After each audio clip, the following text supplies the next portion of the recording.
Hello. तो हम लोग सेकेंड पार्ट में सेक्शन 13 से स्टार्ट करेंगे। सेक्शन 13 14 तो नहीं है, सेक्शन 15 16 17 17 18 तक पढ़ेंगे।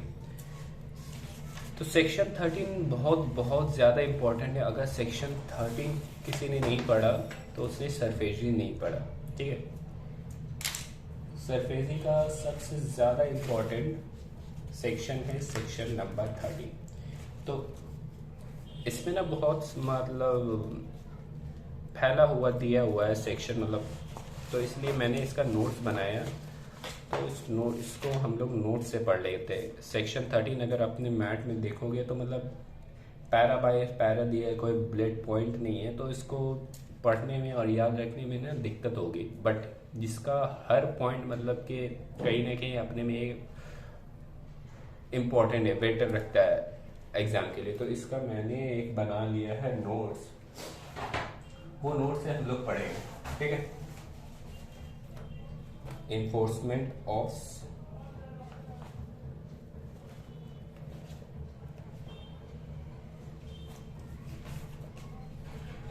तो उससे पहले हम लोग थोड़ा सा ये ले लेते हैं कॉन्सेप्ट। पहले हम लोग कॉन्सेप्ट तो पढ़ ही चुके हैं कि क्या होता है इन्फोर्समेंट ऑफ सिक्योरिटी, सेक्शन 13। तो अब हम लोग सेक्शन 13 स्टार्ट करें। ये बहुत ही इम्पोर्टेंट सेक्शन है, enforcement of security interest. Section 13, enforcement of security interest. ठीक है, तो मैंने कहा था आपको स्टार्टिंग में कि बैंक है एक SBI, इसने किसी को लोन दिया था, किंगफिशर को, सिक्योर्ड करके, एसेट सिक्योर्ड करके। अगर इसने लोन दिया था तो इसको रिपेमेंट करना रहता है। अगर इसने रिपेमेंट नहीं किया तो सिक्योर्ड एसेट जो रहता है ना, सिक्योर्ड एसेट्स, इसको क्या कर सकती है बैंक, सेल कर देगी विदाउट इंटरवेंशन ऑफ कोर्ट। यानी बैंक को कोर्ट जाने की जरूरत नहीं है, जो सिक्योर्ड एसेट्स है उसको डायरेक्टली वो बेच सकती है। ये सेक्शन में पढ़ेंगे, ये जो सारा प्रोसेस होगा ना इसको डिटेल में पढ़ेंगे, क्या करना रहता है, कैसे करना रहता है। जैसे इसने तो लोन दिया, अगर ये इसने रिपेमेंट नहीं करा तो पहले हम लोग क्या करेंगे, एक नोटिस देंगे। ठीक है, नोटिस देंगे तो नोटिस में क्या डिटेल होगी वो हम लोग पढ़ेंगे। फिर इसके पास जो नोटिस आया है तो ये अपना कुछ ऑब्जेक्शन रेज करेगा कि यार मैंने तो सारा, मतलब कोई भी तरह का ये अपना ऑब्जेक्शन और रिप्रेजेंटेशन दे सकता है कि अगर कोई नोटिस रिसीव हो रही है तो फिर वो ऑब्जेक्शन और रिप्रेजेंटेशन का हम लोग डिटेल में पढ़ेंगे। यानी ये सारा जो प्रोसेस है ना इसको हम लोग डिटेल में पढ़ेंगे। फिर ये एसेट्स को कैसे मतलब मार्केट में सेल करेगी, तो इसका ऑक्शन कराना पड़ता है। तो ये कैसे क्या ऑक्शन होगा, अगर ऑक्शन पोस्टपोन्ड हो गया तो ये सारी बात हमको जानने मिलेगी। बहुत सारी बातें हम लोग जानने मिलेगी इस सेक्शन में। सेक्शन 13 में हम लोग जानेंगे। ठीक है, तो चलो हम लोग स्टार्ट करते हैं सेक्शन नंबर 13। पहला पॉइंट है secured creditor. Section number 13, secured creditor. Secured creditor मतलब क्या, कौन हो गया? सिक्योर्ड क्रेडिटर मतलब हो गया बैंक। ठीक है, क्रेडिटर मतलब हो गया बैंक। सिक्योर्ड क्रेडिटर इसलिए बोल रहे हैं क्योंकि इसको सिक्योर्ड करा है बिल्डिंग से सिक्योर्ड करा है, इसलिए हम लोग सिक्योर्ड क्रेडिटर बोलते हैं। और इसको क्या बोलेंगे हम लोग? बोरोवर। जो लोन लेती है उसको बोलते हैं बोरोवर। ठीक है, तो सिक्योर्ड क्रेडिटर में मतलब हो गया कंपल्शन नहीं है बैंक के ऊपर। Enforce any security created in his favour without intervention of court. इसको कोर्ट जाने की जरूरत नहीं है। ये चाहे तो क्या कर सकती है, सिक्योरिटी जो एसेट इसके बिहाफ में सिक्योर्ड हुआ है, अगर लोन रिपेमेंट नहीं हो रहा है तो इसको बेच सकती है without intervention of any court में। अब हम लोग सेकेंड पॉइंट में कहते हैं, the secure creditor is empower to issue written notice to the borrower if. Secure creditor क्या देगी, एक नोटिस देगी। किसको नोटिस देगी, बोरोवर को देगी। ठीक है, कब देगी notice, borrower make any default in repayment of secured debt और any instalment, the account of such borrowing is classified as NPA. देखो, इसने लोन दिया, अब इनका जनरली कंडीशन क्या रहता है, इनको रिपेमेंट करना पड़ता है इंस्टॉलमेंट। तो इसने इंस्टॉलमेंट में क्या करा, डिफॉल्ट करा, इंस्टॉलमेंट में डिफॉल्ट करा। ठीक है, इंस्टॉलमेंट नहीं दिया और एनपीए क्लासिफाइड कर दिया, एसबीआई ने एनपीए क्लासिफाइड कर दिया। वो हम लोग बचपन में पढ़ते थे ना, स्टैंडर्ड, सब स्टैंडर्ड, फिर एनपीए। तो एनपीए, ये दो कंडीशन सेटिस्फाई अगर हो गया, एक तो इसने पैसा नहीं दिया बैंक को और इतना दिन नहीं दिया गया 90 दिन कि एनपीए क्लासिफाइड हो गया। ठीक है, तो अब क्या करेगी बैंक ने, क्या करेगी, नोटिस देगी। ठीक है, नोटिस देगी भाई कि आप एनपीए हो रहे हो मेरे बैंक में और आपने इंस्टॉलमेंट नहीं दिया है, तो आप अपना पैसा को मतलब रिपे करो। एक नोटिस डालेगी, कौन, बैंक डालेगी। दो कंडीशन सेटिस्फाई होना चाहिए, एक इंस्टॉलमेंट का डिफॉल्ट और एक एनपीए होना चाहिए। ठीक है, classified as NPA not required in case of debt security. Debt security के केस में अगर डिफॉल्ट हुआ तो डायरेक्ट आप नोटिस दे दो, एनपीए आपको करने का कोई ऑप्शन नहीं होता है उसमें, इसलिए एनपीए का जरूरत नहीं है। तो अभी हम लोग फर्स्ट और दो पॉइंट में, फर्स्ट एंड सेकेंड पॉइंट में क्या पढ़ा, हम लोगों ने पढ़ा कि सिक्योर क्रेडिटर जो है bank without intervention of any court कोई भी एसेट्स को वो क्या कर सकती है, सेल कर सकती है। ठीक है, ठीक है, पहला कंडीशन क्या है, उसे डिफॉल्ट करना पड़ेगा और दूसरा कंडीशन है क्या है, उसको एनपीए क्लासिफाइड करना पड़ेगा। तो एनपीए और डिफॉल्ट कर लिया, पहले हम लोग उसको नोटिस देंगे कि आपके एसेट को हम लोग बेचने वाले। ठीक है, नोटिस देंगे। अब नोटिस में क्या क्या लिखेंगे ये बात हम लोग यहाँ पे पढ़ लें। Detail of amount payable. ठीक है, डिटेल ऑफ अमाउंट पेबल यानी आपको इस इंस्टॉलमेंट में आपको इतना देना था, आपने इंटरेस्ट, लेट इंटरेस्ट आपको पेमेंट करना पड़ेगा, आपको पेनल्टी लगा है इतना, तो सारा मिला के आपका मतलब 20 लाख रुपए का इंस्टॉलमेंट भी हो रहा है। तो उसका डिटेल हम लोग अपना नोटिस में लिख देंगे कि आपका इंस्टॉलमेंट था 15 लाख रुपया, 2 लाख रुपया आपका लेट इंटरेस्ट था, 3 लाख रुपया का आपको पेनल्टी चार्ज हो, एक्सेट्रा। ये मतलब एक रैंडम फिगर है। तो पूरा डिटेल एक बैंक नोटिस में लिख देगी कि इतना अमाउंट आपको देना है, पेएबल, पे लायबिलिटी विद इन 60 डेज। और नोटिस में ये लिख दिया जाएगा कि ये जो सारा अमाउंट जो 20 लाख रुपए है आपको 60 डे के अंदर देना पड़ेगा। ठीक है, 60 डेज के अंदर देना पड़ेगा। ठीक है, अगर आप 60 डेज के अंदर नहीं दोगे तो क्या करेंगे, हम लोग के पास जो पावर दिया है सरफेसी ने सेक्शन 13(4) में, वो पावर को एक्साइज करेंगे, एक्साइज पावर 13(4) में एक्साइज करेंगे। अगर 60 डेज के अंदर दे दिया तो बात तो खत्म ना, अगर 60 डेज के बियॉन्ड हो गया तब हम लोग पावर एक्साइज कर लेंगे सेक्शन 13 में, वो भी हम लोग लिख के देंगे नोटिस के अंदर। Detail of secured asset intended to enforce, और एसेट्स का हम लोग नाम देंगे कि जैसे आप अगर मैन्युफैक्चर है, किस कंपनी के मैन्युफैक्चर है, आप कार बनाते हैं, तो हम लोग लिख देंगे कि आपने जो रोबोट पेंट का जो रोबोट जो पेंट करता है ना कार को, उसको आपने गिरवी रखा, तो वो एसेट्स को अगर हम लोग बेच देंगे अगर आप पैसा को वापस नहीं करेंगे। ठीक है, सिक्योर्ड एसेट्स को बेच देंगे, इंटेंड टू इन्फोर्स। ठीक है, तो नोटिस में क्या 4 बातें होगी कि आपको कितना पैसा देना है, वो उसका सारा डिटेल हम लोग नोटिस में लिख के देंगे, और आपको पैसा कब तक देना है 60 दिन के अंदर, उसको भी लिख देंगे, अगर 60 दिन के अंदर आपने पैसा नहीं दिया, दे दिया तो कोई बात नहीं, अगर नहीं दिया तो 13(4) में सेक्शन 13(4) में जो एक्सरसाइज पावर दिया गया है सरफेसी ने, वो सारा पावर का, वो सारा या किसी एक पावर का एक्सरसाइज करेंगे। और सिक्योर्ड एसेट जो आपने गिरवी, जिस एसेट्स को गिरवी रख के आपने लोन उठाया ना, तो उस एसेट्स को हम लोग बेच देंगे, इन्फोर्स कर देंगे अगर आपने पैसा नहीं चुकाया। No asset transfer without written consent by secured creditor with our intent to enforce.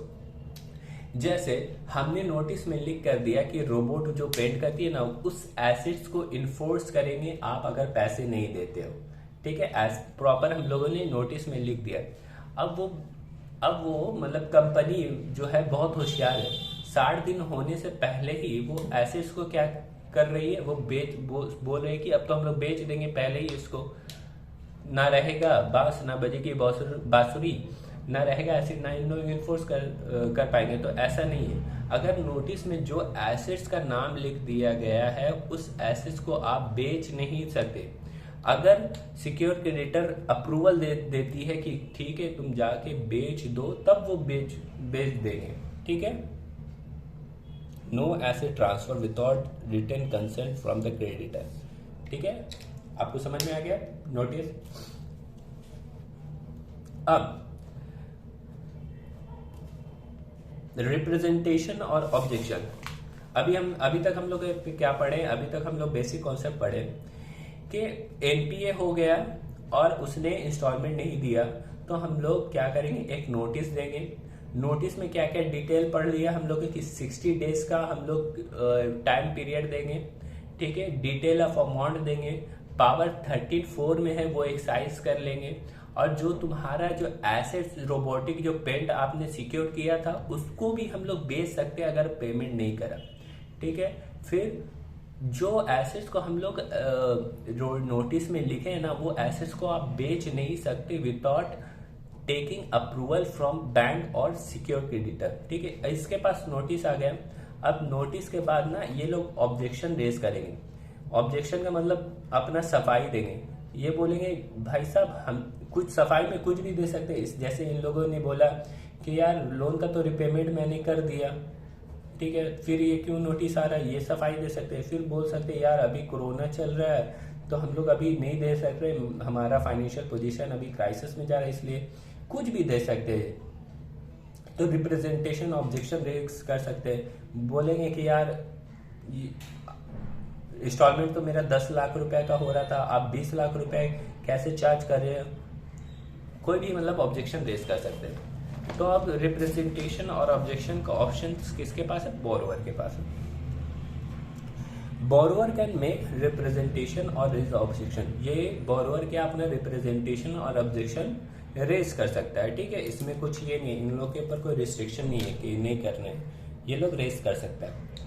Creditor shell consider representation और ऑब्जेक्शन। क्रेडिटर क्या करेगा, उसको देखेगा, कंसीडर करेगा कि हाँ यार ये तो 10 लाख रुपए का मतलब इनका इंस्टॉलमेंट हो रहा था, हम लोग 20 लाख रुपए गलती से बाय मिस्टेक से दूसरा बोरोवर का था, हम लोगों ने नोटिस इसको चिपका के भेज दिया, तो ये गलती था, तो इसको कंसीडर भी कर सकता है कौन, सिक्योर क्रेडिटर।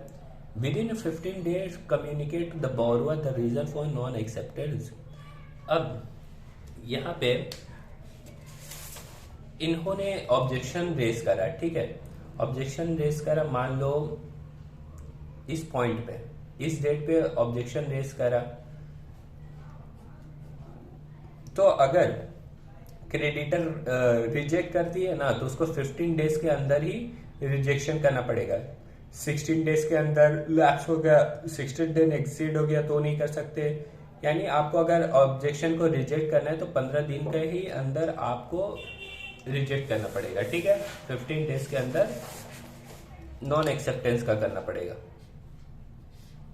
ठीक है। Borrower can make application to the debt recovery tribunal.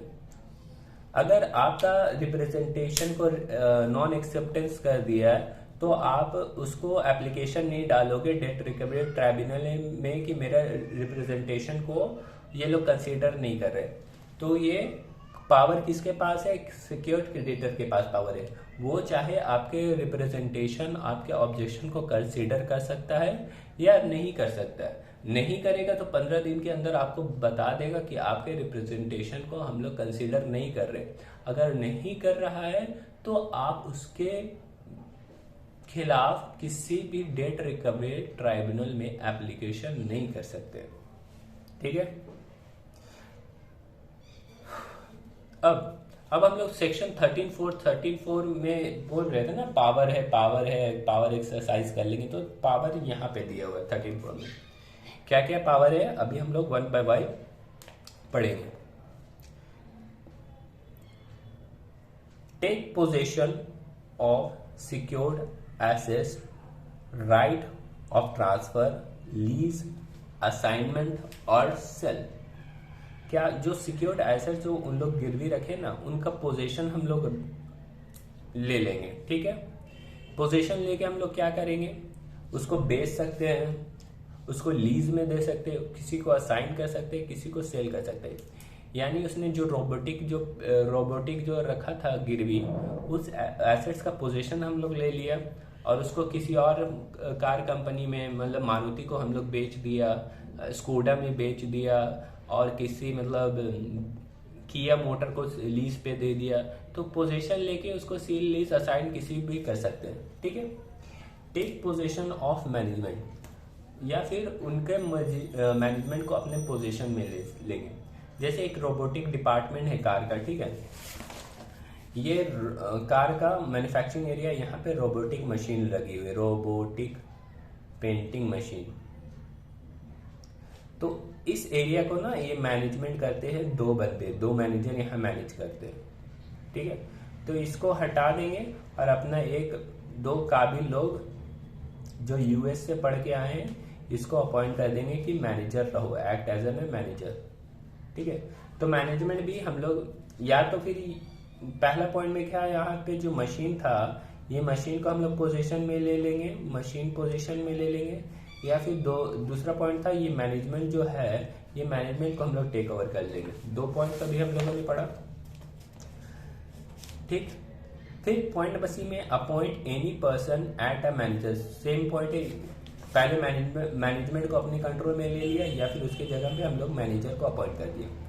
Any other person acquired secured assets from the borrower shall pay the due amount to secured creditor।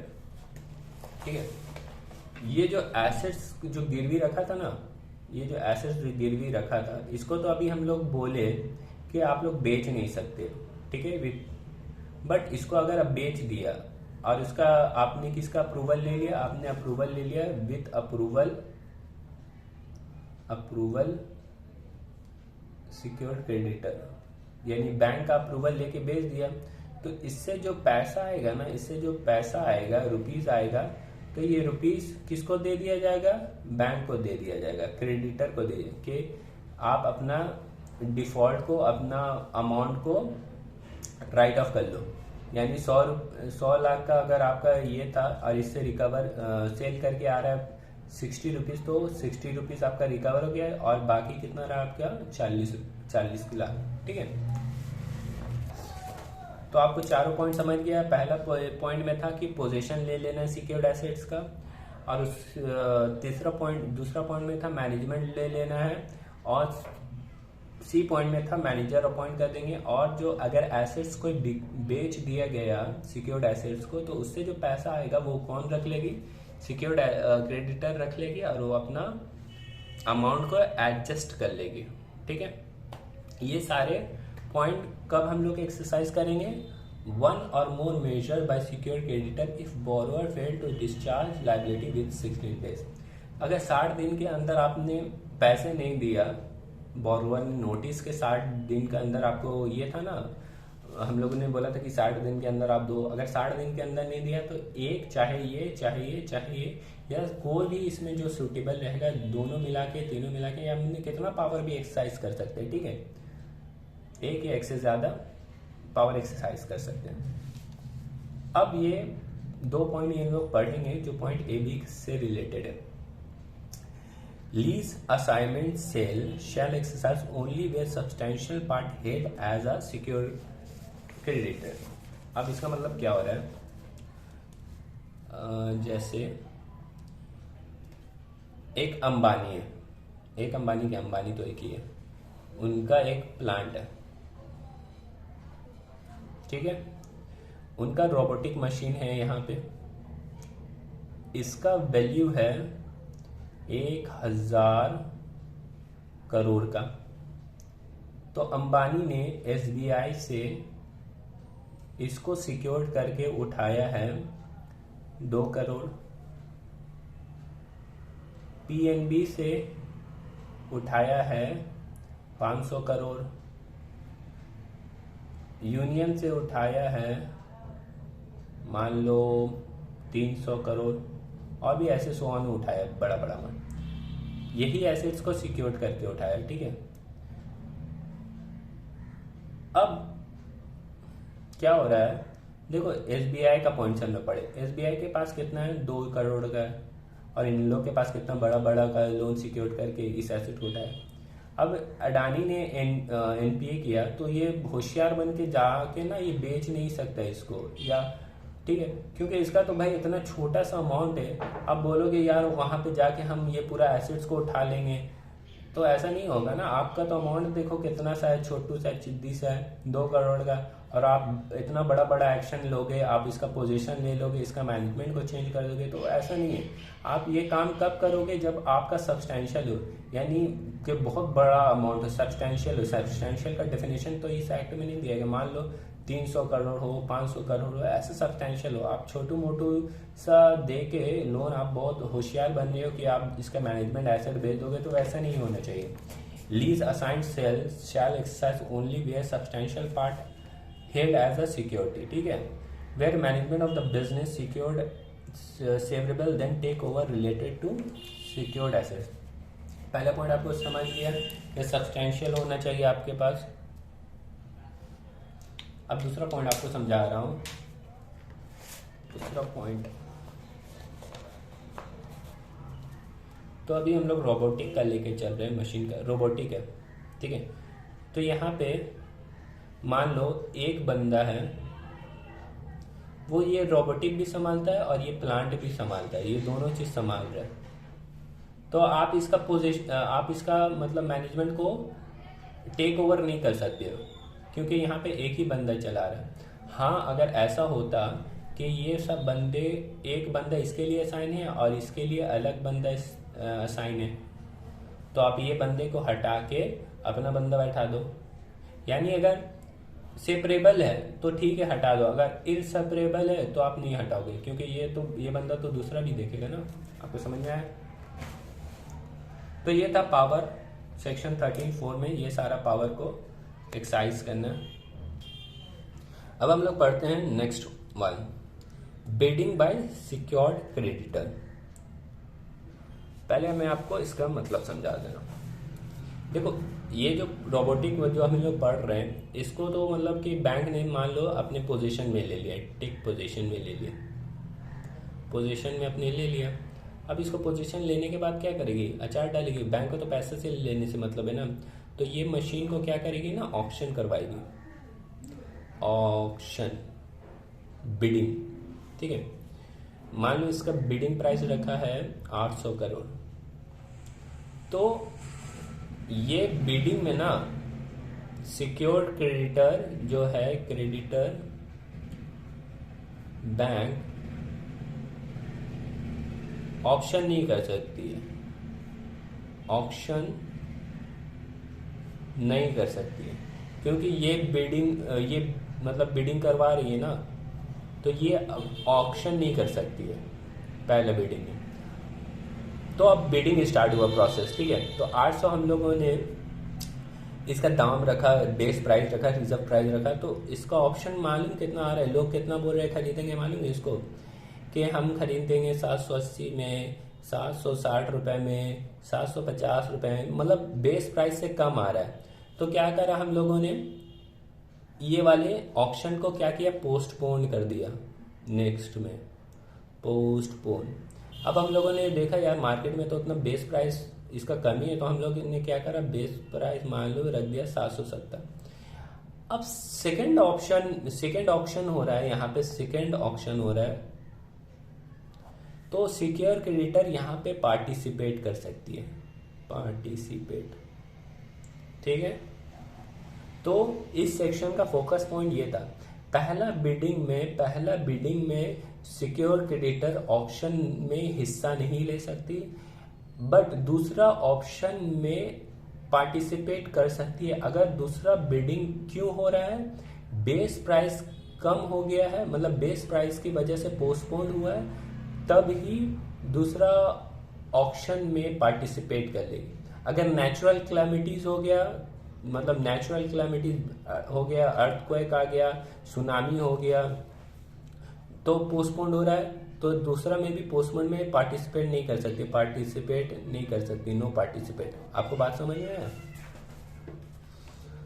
तो in the bidding process secure creditor can bid, however the bidding process has postponed for want of bid of amount less than the reserve price, then secured creditor can bid in subsequent by any of its officer.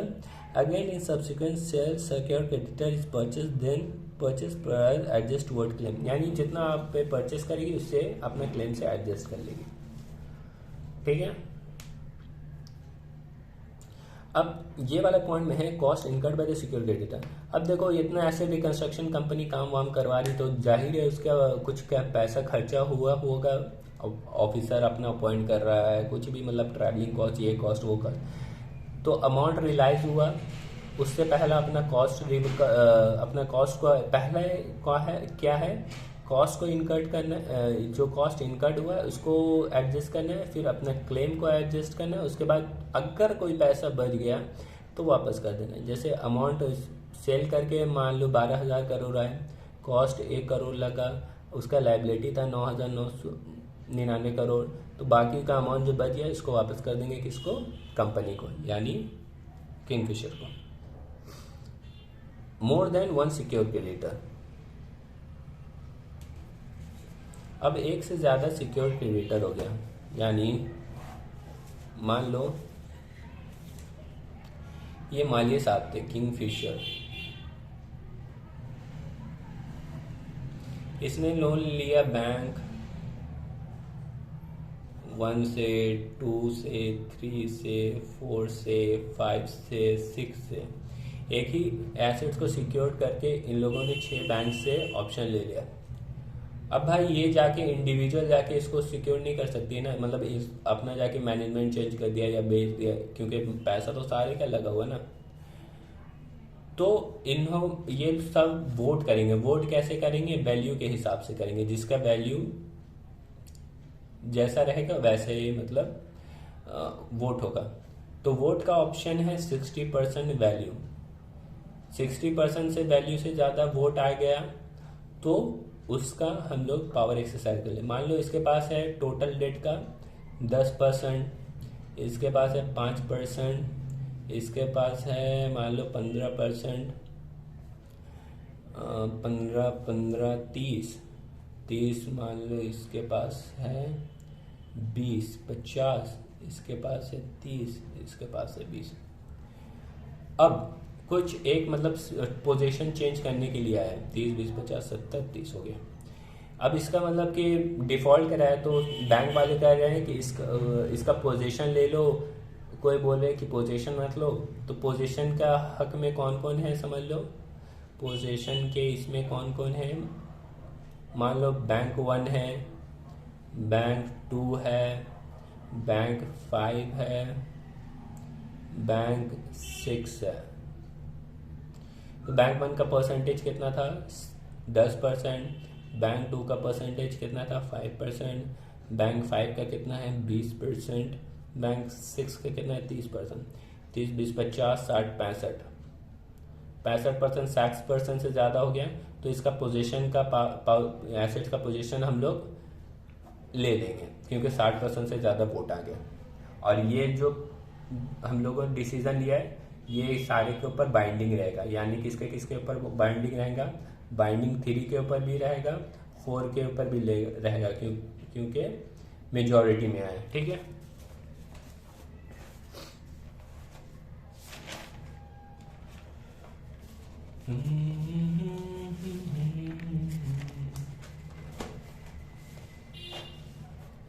अब next point हम लोग पढ़ते हैं। अब देखो, auction कराने से पहले हम लोग नोटिस वोटिस देते हैं कि हम लोग ये एसेट्स को बेचने के लिए ऑक्शन करा रहे हैं, नोटिस दे रहे हैं, टेंडर निकाल रहे हैं। तो वो नोटिस और टेंडर देने से पहले अगर पैसा मिल गया तो हमको तो सिर्फ पैसे से लेना देना है ना भाई। तो हम लोग अपना सारा एक्टिविटी को स्टॉप कर देंगे और चल जाएंगे अपना बुरी अवस्था बांध के, ठीक है। अगर हम लोगों ने नोटिस वोटिस इशू कर दिया, कोटेशन आ गया, तो और कोई फर्दर स्टेप नहीं लेंगे। यानी बोलने का मतलब है कि जिस डेट पे हम लोग जो भी ऑप्शन कर रहे थे, ठीक है, जो भी एक्सरसाइज कर रहे थे, तो उस डेट में और कोई फर्दर नहीं करेंगे, वहीं पे हम लोग चुप हो जाएंगे, ठीक है। Publication of notice for public option के लिए हम लोग नोटिस मंगाया, कोटेशन मंगाया, टेंडर पब्लिक प्राइवेट में इशू कर रहे हैं। तो ये सारे चीज़ करने से पहले हम लोग को अगर पैसा मिल गया है बैंक को, तो और कुछ नहीं करेगी। अगर कोई स्टेप ले रही है तो कोई फर्दर स्टेप नहीं लेगी। तो नॉर्मल सा पॉइंट था। नेक्स्ट पॉइंट है, where due are not fully satisfied after sale proceed of secured assets, then he can file an application to debt. मतलब ये है कि उनका डेट को जो है, उनका जो डेट था वो पूरा तरह से मतलब रिकवरी से ये नहीं हुआ पूरा। जैसे उनका डेट था 100 करोड़, ठीक है, सेल एसेट्स बेच के हुआ, रियलाइज करके 80 करोड़, 20 करोड़ तो अभी भी बाकी है। तो उसके लिए एप्लीकेशन आप डाल देंगे कहाँ पे, बैंक डाल देंगे एप्लीकेशन डेट रिकवरी ट्राइब्यूनल में, ठीक है। और in case of guarantor sale to the pledge without taking measure, यानी अगर कोई गारंटर बना था और एसेट जो सेल करा था, तो उसमें डायरेक्ट हम लोग एक्सरसाइज कर सकते हैं पावर 13(4) में, ठीक है। उनके लिए कोई नोटिस वोटिस जाने का जरूरत नहीं है। तो ये था सेक्शन नंबर 13, जो बड़ा समराइज वे में मैं आपको पढ़ाया। आप अगर बुक देखोगे ना तो वहाँ पे बहुत ही मतलब हौच पौच है, इसलिए मैंने इसका नोट बना के आपको पढ़ा दिया। अब आप यहाँ से पढ़ोगे तो एक दो बार चाहो तो आप अपने बुक को रिफर कर सकते हो, आपको समझ में आ जाएगा। लिखा है सारा एक ही चीज। अब हम लोग पढ़ते हैं section 15। Section 15, manner and effect of take over of management. Management is taken over by secured creditor में अपॉइंट। देखो, अभी हम लोगों ने सेक्शन 13(4) में पढ़ा था ना कि यहाँ पे कि इसका जो मैनेज कर रहे हैं बंदे, तो ये मैनेज को हम लोग टेक ओवर कर लेंगे। तो इसके बारे में भी एक सेपरेट सेक्शन है, section number 15। Management is taken over bye secure creditor. Bank ने क्या किया, पोजीशन में ले लिया और अपॉइंट कर दिया किसको, अपना एक डायरेक्टर को, कि अब वो बिजनेस चलाएगा, ठीक है, बिजनेस चलाएगा।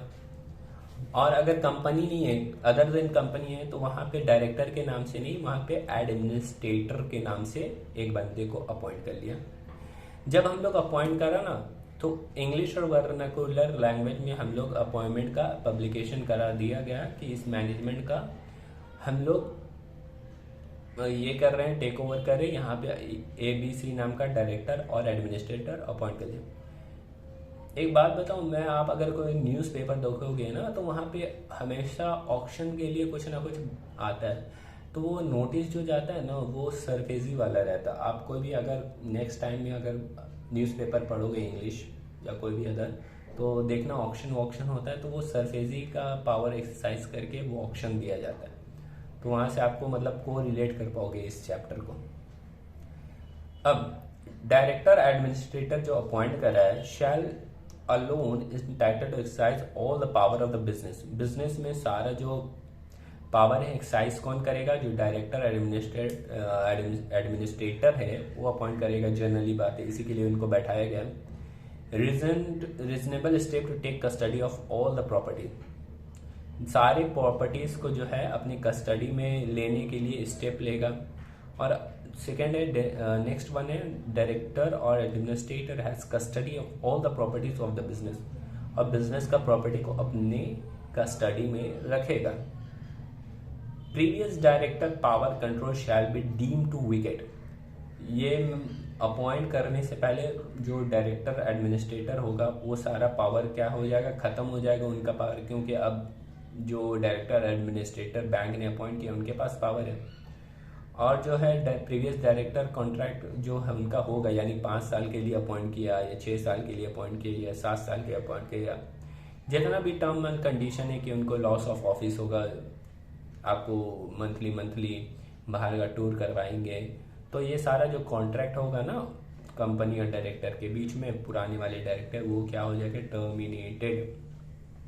ठीक है, अब आते हैं नेक्स्ट पॉइंट में, share holder right. No nominate और appoint any person to be the director. Director का नाम ना नॉमिनेट करेंगे ना अपॉइंट करेंगे शेयर होल्डर। ठीक है, resolution passed after approval of secure creditor. 2 तरह का रेजोल्यूशन पास करते हैं हम लोग कंपनी में, एक जनरल है एक स्पेशल। तो कोई भी रेजोल्यूशन पास करने से पहले आपको अप्रूवल लेना पड़ेगा, किसका, सिक्योर्ड क्रेडिटर का। ठीक है, इतना पावर दे दिया गया सिक्योर क्रेडिटर को। Proceeding for binding up after consent of secure creditor. यहाँ पे शेयर होल्डर देख रहे हैं ना कि मेरे पास तो कोई पावर वावर है नहीं, इससे अच्छा हम कंपनी को बंद करवा देते हैं, वाइंडिंग अप का एप्लीकेशन डाल देते हैं, ना रहेगी कंपनी, ना रहेगा इतना सारा झमेला। तो उस वाइंडिंग अप का एप्लीकेशन डालने से भी पहले ना आपको लेना पड़ेगा सिक्योर क्रेडिटर का। ऐसे नहीं कि आप चुपके चुपके बाइंडिंग अप का एप्लीकेशन डाल दो और बाइंडिंग अप हो जाए, उसमें भी आपको अप्रूवल लेना पड़ेगा, किसका, सिक्योर्ड क्रेडिटर का। On realisation of full debt, अब पूरा पैसा मिल गया, यानी जो बैंक था ना, बैंक को पूरा पैसा रिकवरी हो गया। Secure creditor shall restore the management, management जैसा था वापस वैसा कर देगी, यानी अपना जो बंदा बैठाया था वो बंदा को बुला लेगी कि अब पैसा वापस आ गया, अब तुम वो पोजीशन खाली कर दो। However converted debt past part into security, such creditor shall not liable to restore the management of the business to such borrower। ये लाइन का मतलब ये हो गया था, हम लोग प्रीवियस में पढ़े थे ना कि डेट वाले को अपना डेट को अपना शेयर्स बना दे रहे कन्वर्ट में। जैसे फॉर एन एग्जांपल, जैसे 100 करोड़ का अगर डेट था, ठीक है, तो 100 करोड़ को हम लोग 10 रुपए वाला शेयर बना दे रहे, तो 10 करोड़ इक्विटी शेयर्स बन गया। डेट को हम लोग कन्वर्ट किया था सिक्योरिटी में। अब इस इक्विटी शेयर्स जब हम लोग के पास में आया ना, तो हम लोग शेयर होल्डर बन गए। तो शेयर होल्डर बन गए तो हमारे पास कुछ पावर आ गया। तो रियलाइजेशन के बाद सारा मतलब मैनेजमेंट वगैरह तो हम लोग रिस्टोर कर देंगे, मगर शेयर्स के वजह से जो पावर आया ना, वो पावर किसके पास रहेगा, क्रेडिटर यानी बैंक के पास ही रहेगा। इसको रिस्टोर नहीं करेंगे क्योंकि ये तो मतलब कि डेट को कन्वर्ट करके आया ना, तो ये वैसा का वैसा ही पावर रहेगा। बाकी सारा पावर को रिस्टोर कर देंगे, यानी हमने जो डायरेक्टर अपॉइंट किया था, एडमिनिस्ट्रेटर अपॉइंट किया था, उसको भेज देंगे। कुछ हम लोग अगर जब्त करके रखे थे, अपने कस्टडी में रखे थे, तो उसको वापस कर देंगे। मगर सिक्योर डेट वाले पार्ट को जो सिक्योरिटी में कन्वर्ट करके जो पावर है, वो पावर रिस्टोर नहीं हुआ क्योंकि वो उसके पावर मतलब वो अब शेयर होल्डर बन गए ना। सेक्शन 16, ये इजी सा सेक्शन है। No compensation to director for loss of office. मतलब अगर ये सारा जो कर्म कांड हो रहा है, ये क्योंकि आप लोग अच्छे से बिजनेस नहीं कर रहे हो, तभी ये सारा कर्म कांड हो रहा है। तो अब आपको जब निकाला जा रहा है तो आपको कोई मतलब लॉस ऑफ ऑफिस का दिया नहीं जाएगा। No managing director, director, manager और any person in charge of the management of the business of the borrower shall entitle to any compensation for loss of office और premature termination, right to receive money otherwise than by the. Compensation को छोड़ के और भी अगर कुछ मतलब कि पैसा वैसा है तो वो मिल जाएगा। मतलब कि कुछ अगर इनका सैलरी का पास का ड्यूज था, बोनस था, एक कमीशन था, तो वो सब ये ले सकते हैं, बट कंपनसेशन के नाम से आपको कुछ नहीं मिलेगा। ठीक है, नेक्स्ट सेक्शन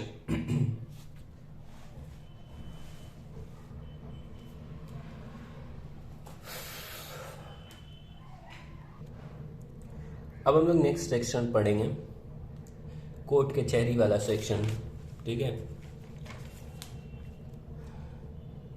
तो 2 सेक्शन अब बचा है, 2 या 3 सेक्शन, तो उसमें कुछ जान नहीं है। सारा सेक्शन मतलब सरफेस ही हम लोग का ख़त्म हो गया। अब हम लोग प्रोसीजर पार्ट पढ़ेंगे। देखो 13/4 में जो हम लोग पावर पढ़े थे ना कि मैनेजमेंट को पोजीशन में ले रहा है, एसेट्स को मतलब अपने पोजीशन में ले रहा है, सेल लीज असाइन कर ले रहा है, ट्रांसफ़र कर ले रहा है, तो उसमें अगर कोई अग्रीव पार्टी हो गया, अग्रीव पार्टी का मतलब कि उससे उसका कुछ नुकसान हो जा रहा है। ठीक है, जो कि होना नहीं चाहिए था, मतलब लीगली। जैसे फॉर एन एग्जांपल मैंने लोन लिया था, तो मैंने अपना फैक्ट्री बिल्डिंग सिक्योर करा था।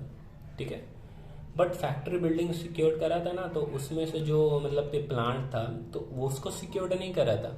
तो इन्होंने क्या करा, फैक्ट्री बिल्डिंग के साथ साथ क्या करा, मेरा प्लांट एंड मशीनरी को भी बेच दिया। वो कह रहे हैं कि ये बिल्डिंग ही का पार्ट है, तो मैं तो मतलब ये तो गलत हो गया ना। या फिर ऐसा हुआ कि मैंने फैक्ट्री बिल्डिंग पे सिक्योर करा था, वहाँ पे मैंने मेरे मामा का भी मतलब प्लांट मशीनरी का स्टॉक वगैरह सब रखा हुआ था, मेरा स्पेस था तो मैंने रखवा लिया, तो उनका भी बिकवा दिया उन लोगों ने। तो मैं या कोई और पर्सन जो मतलब इस कर्मकांड की वजह से दुखी है, तो एप्लीकेशन कर सकते हैं। कहाँ कर सकते हैं? DRT, क्या था ना, date recovery tribunal. Date recovery tribunal में एप्लीकेशन कर सकते हैं। कितना में? 45 दिन के अंदर।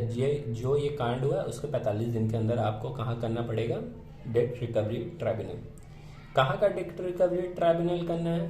बैंक, ऑफिस, ब्रांच और ऑफिस ऑफ ए बैंक। यानी जैसे थाने में बैंक था, ठीक है, थाने में बैंक था, तो वहाँ के डेट रिकवरी ट्राइब्यूनल, थाने, नासिक, पुणे, जहाँ पे मतलब बैंक सिचुएटेड है, वहाँ के डेट रिकवरी ट्राइब्यूनल में आप एप्लीकेशन कर दो कि भाई साहब ये वाले बैंक ने आपके जुरिडिक्शन में जो आता है वो मेरे साथ ये कर्म कांड करा, तो आपने डेट रिकवरी ट्राइब्यूनल पर एप्लीकेशन कर दिया। या फिर दूसरी जगह क्या? सिक्योर्ड एसेट लोकेटेड, जहाँ आपका एसेट लोकेटेड था। यानी मान लो आपका एसेट अगर लोकेटेड था यहाँ पे पुंज में, एसेट पुंज मतलब कानपुर में अगर एसेट्स आपका लोकेटेड था, तो कानपुर के डेट रिकवरी ट्राइब्यूनल में आप एप्लीकेशन कर सकते हो। कॉज ऑफ एक्शन DRT, यानी कॉज ऑफ एक्शन यानी आपका लोकेटेड है कहाँ पे? कानपुर में, मगर आपका ऑफिस कहाँ पे है? लखनऊ में। तो लखनऊ में ये कांड हुआ है, आपके ऑफिस से आके ये लोग एक्शन वैक्शन लिए, तो वहाँ का डेट रिकवरी ट्राइब्यूनल में आप एप्लीकेशन कर सकते हो। ठीक है, कोई भी पार्टी एप्लीकेशन कर सकता है डेट रिकवरी ट्राइब्यूनल में। कितने दिन में? 45 दिन में। कहाँ का? जहाँ बैंक सिचुएटेड है, जहाँ एसेट सिचुएटेड है, जहाँ कोर्स ऑफ एक्शन हुआ है। ठीक है, अब DRT के पास एप्लीकेशन आ गया, DRT के पास एप्लीकेशन आ गया, तो उसको डिस्पोज कितने दिन में करना है? 60 डेज में करना है। 60 दिन के अंदर उसका अपना फैसला सुनाना है। ठीक है, या फिर 60 दिन से ज़्यादा एक्सटेंशन मिल सकता है। एक्सटेंशन अगर मिलेगा तो उस रीज़न को रिकॉर्ड करना पड़ेगा, क्योंकि जैसे कुछ इमरजेंसी लग गया वहाँ पे, वॉर हो गया, सुनामी आ गया, तो इस रीज़न पे लिख देंगे कि यहाँ पे ड्यू टू दिस कंडीशन ये एक्सटेंशन हो रहा है। और टोटल एक्सटेंशन कितना दिन का होगा? 4 मंथ होगा। ठीक है, 60 दिन में करना है, ओरिजिनल प्लस एक्सटेंशन 4 महीना होगा, और एक्सटेंशन को रीजन इन रिकॉर्ड करना है। ठीक है, अब 4 महीने के भी अंदर डिस्पोज नहीं हुआ तो क्या करेगा? कोई भी अपील कर देंगे, किसको? अपीलेट ट्राइब्यूनल को अपील कर देंगे। If not dispose within 4 month, appeal to appellate tribunal, any party may make appeal to make order for expedite. तो अपीलेट ट्राइब्यूनल क्या करेगी? ऑर्डर देगी, DRT को ऑर्डर देगी कि यार जल्दी से जल्दी इसको डिस्पोज करके रफा दफा करो। ठीक है, तो फिर 4 महीने के बाद अगर ऑर्डर नहीं हो रहा है तो एप्लीकेशन देके डिस्पोज करा के मतलब ऑर्डर लेके डिस्पोज करवाएंगे। Order pass by DRT। अब DRT के ऑर्डर में क्या क्या होगा? मेजर 13(4) इनवैलिड, जो एक्शन लिए गए ना बैंक ने मैनेजमेंट एसेट्स का, उसको मतलब कि इनवैलिड कर देंगे। और restore the management and asset, जो मतलब कि एसेट्स मैनेजमेंट, जो पुराना बंदा जो मेरा डायरेक्टर बना हुआ था ओरिजिनल कंपनी का जो डायरेक्टर था उसको वापस ला देंगे। एसेट्स अगर बैंक लेके उठा के चले गए तो वापस उठवा के तुम्हारे बिजनेस में डलवा देंगे। ये सारे काम कर सकती है। और कोई भी अप्रोप्रिएट ऑर्डर पास कर सकती है, DRT। ठीक है। अब अगर कोई स्टेट रहा ना जम्मू एंड कश्मीर, तो DRT के जगह में ना डिस्ट्रिक्ट कोर्ट हो जाएगा और ये सारा प्रोसेस सेम रहेगा। ठीक है। DRT के जगह पे, डेट रिकवरी ट्राइब्यूनल के जगह पे डिस्ट्रिक्ट कोर्ट का नाम आ जाएगा और ये सारा प्रोसेस सेम एज रहेगा।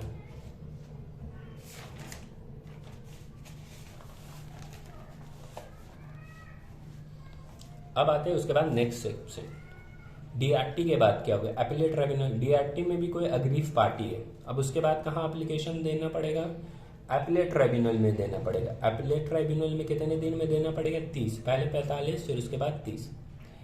बट यहाँ पे इंटरेस्टिंग ये है ना कि अपीलेट ट्राइब्यूनल में आपको एप्लीकेशन देने से पहले आपको डिपॉजिट करना पड़ेगा अमाउंट, 50% डिपॉजिट करना पड़ेगा। किसका डिपॉजिट करना पड़ेगा, क्लेम बाय सिक्योर क्रेडिटर। यानी अगर सिक्योर क्रेडिटर 1000 का बोल रहे हैं मेरी लाइबिलिटी है, तो उसका 5% या डिटरमाइंड डेट रिकवरी ट्राइब्यूनल में, और या फिर डेट रिकवरी ट्राइब्यूनल में बोला 1000 करोड़ तो नहीं है लाइबिलिटी मगर 650 करोड़, तो बीच एवर इज लोअर, तो 650 करोड़ का 50% आपको अमाउंट डिपॉजिट करना पड़ेगा। उसके बाद अपील कर सकते हो। ऐसे नहीं कि without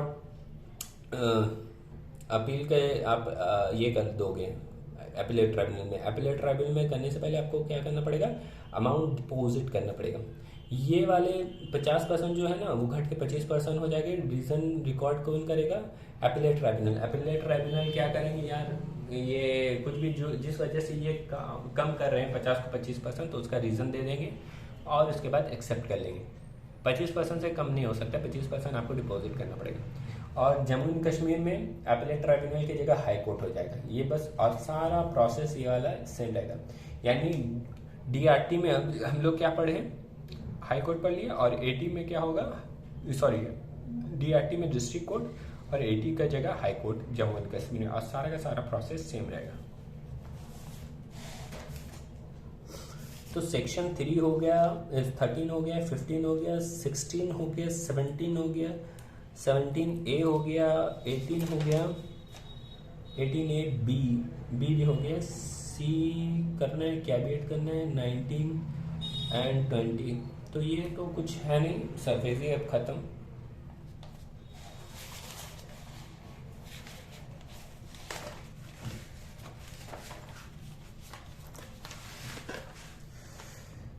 section 19, right of borrower to receive compensation and cost in a certain cases.